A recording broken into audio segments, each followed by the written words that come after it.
हमारी देश की बेटी चाहे कोई भी हो, उससे मतलब नहीं है, मेरी बेटी से मतलब नहीं है, बिल्कुल नहीं। और ऐसे लोगों को तो ना जिंदा पेट्रोल डाल के, अगर मैं उसका चेहरा देख लूँ ना तो मैं यही करूँगी।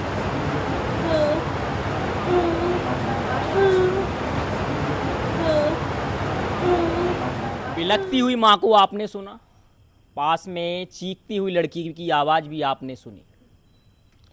अगर आपने वीडियो पे क्लिक कर लिया है और आप देखने लग गए हैं तो आप ईमानदारी से थोड़ा समय आप हमें दे दीजिए और पूरी ईमानदारी से आप हमें सुन लीजिए। घटना इतनी भयावह है कि आपको इसको सुनना इसलिए ज़रूरी है कि शायद आपके घर में भी लड़कियां होंगी और लड़कियों के दोस्त यार भी होंगे, समाज में या बाज़ार में या शिक्षण संस्थानों में वो आती जाती रहती होंगी।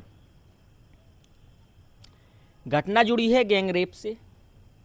इसकी पुष्टि भी हम नहीं कर पाएंगे क्योंकि इस मामले में अभी तहरीर नहीं दी गई।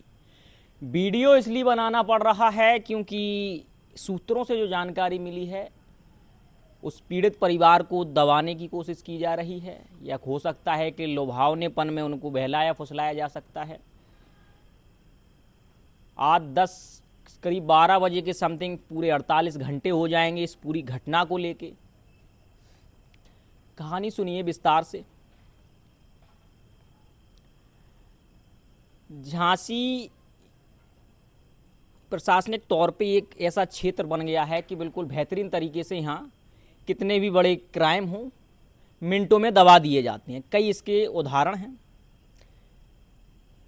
सेम वही भनक इसमें लग रही है कि ये मामला भी शायद दबा दिया जाएगा। किसी लड़की के कुछ दोस्त थे, पार्टी के नाम पे फ्लैट पे बुलाया गया। फ्लैट पे बुलाया गया तो पार्टी हुई, जबरन नशीले द्रव्य पदार्थ पिलाए गए।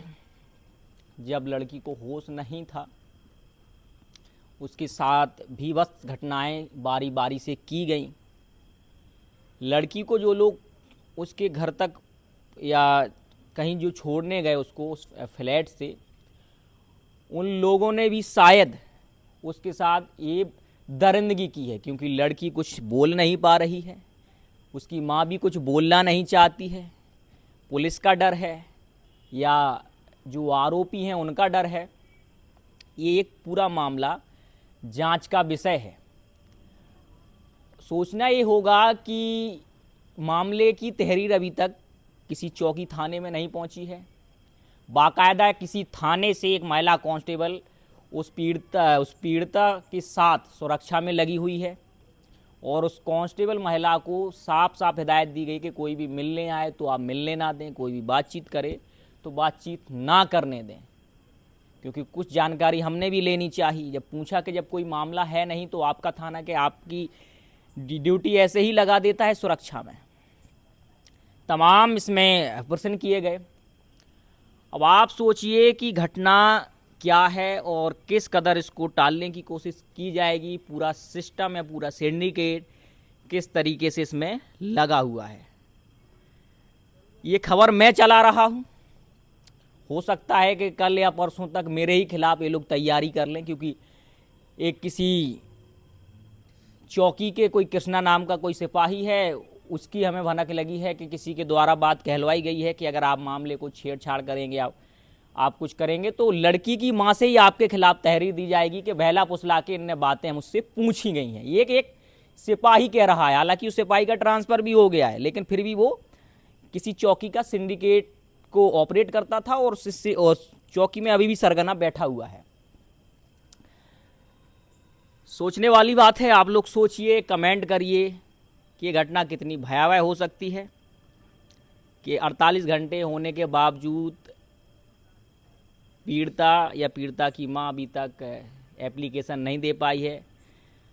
चर्चा की गई तो बताया गया कि उसने खुद स्वयं कहा कि ऐसे लोगों को जिंदा जला देना चाहिए। नाम सारे सामने है, पूरी कहानी सामने है।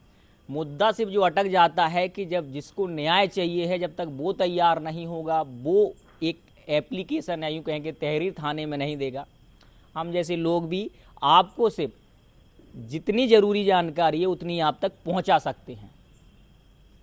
फिर भी ये जानकारी आपको अपनी रिस्क पे पहुंचा रहे हैं, क्योंकि जिस हिसाब से झांसी में माहौल है कि तुरंत किसी को पटक दो, मुकदमा लिख दो, क्योंकि इनके पास एक पूरा एक ग्रुप होता है कि आपको कैसे फंसाना है, कैसे आपको टारगेट करना है। अब आपको लगता है कि मैंने ये घटना आप सबको बता के गलती की है तो आप कमेंट करिए। अगर किसी लड़की ने अपने दोस्तों पे भरोसा किया है, उनके साथ वो किसी बर्थडे पार्टी में या किसी पार्टी में गई है, तो क्या इसका ये औचित्य निकलता है कि आप उनको उसको नशीले पदार्थ खिला के उसके साथ ऐसी दरिंदगी करें। जानकारी यहाँ तक है कि खून में लथपथ वो लड़की मिली थी, और बैकग्राउंड में आप आवाज़ जब सुनेंगे तो वो चिल्ला रही है जब उसकी माँ बता रही है, या तो ये कहें कि उसको ये डर है कि जानकारी अगर बाहर आएगी तो मेरी इज्जत का क्या होगा। हालांकि ये डर भरा जाता है सिस्टेमेटिक तरीके से, जो जिनको सुरक्षा में तैनात किया जाता है, जो आपकी सुरक्षा की जो गारंटी लिए हैं, वही आपको डर भर देते हैं कि अगर आप लोग बताएंगे तो आपकी मानहानि होगी, आपकी इज्जत चली जाएगी, लड़की की शादी नहीं होती। हालांकि इनकी जिम्मेदारी में कार्रवाई होती है कि आप पीड़िता से मिलें और जो भी आरोपी हैं उन पर कार्रवाई करें, जांच करें।